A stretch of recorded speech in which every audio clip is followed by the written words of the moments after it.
On the outskirts of Miller's Creek, a quiet town tucked deep inside the American Midwest, stood a graveyard that everyone tried to forget. The locals called it Hollow Hill Cemetery, but for decades, people simply referred to it as the Lonely Graveyard. No one visited it. No one cleaned it.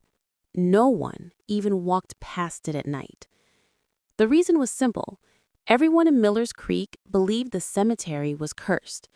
Most people brushed it off as superstition, but the older folks, the ones who remembered the screams heard on windless nights or the sudden fog that rolled in without warning, insisted it was real. For 17-year-old Emma Brooks, Hollow Hill was nothing more than a creepy backdrop to her bus ride home from school, until the night she saw someone standing inside it.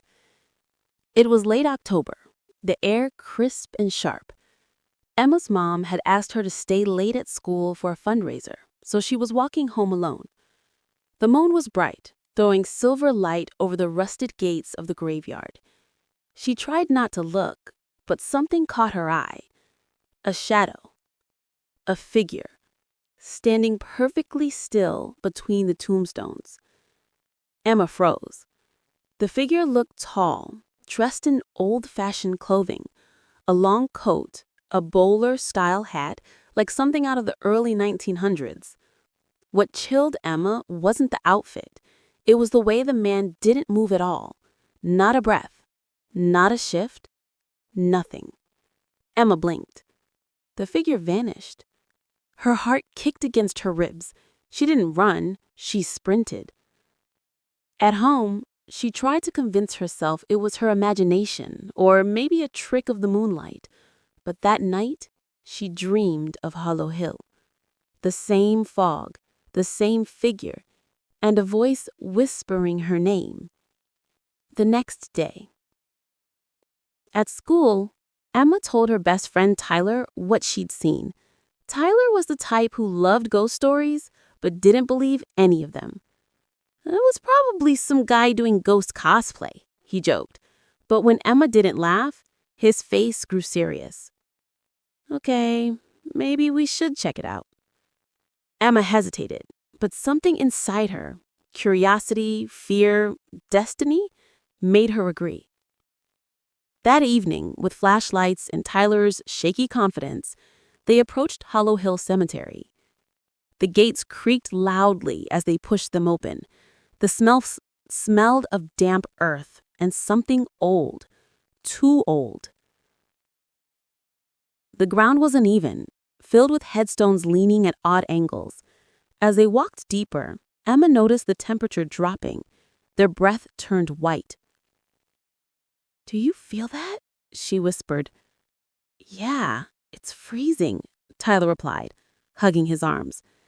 They reached the center of the graveyard, where a massive oak tree towered over the land, its branches twisted like skeletal fingers. Below it was a single, strange grave. The headstone was cracked and nearly unreadable. Tyler brushed off the dirt and read aloud. "Nathaniel Graves, 1904. Those who disturb my rest shall walk the path I walked." Emma shivered.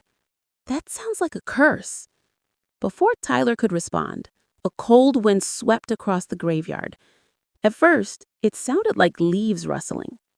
Then, like whispers. Emma grabbed Tyler's arm.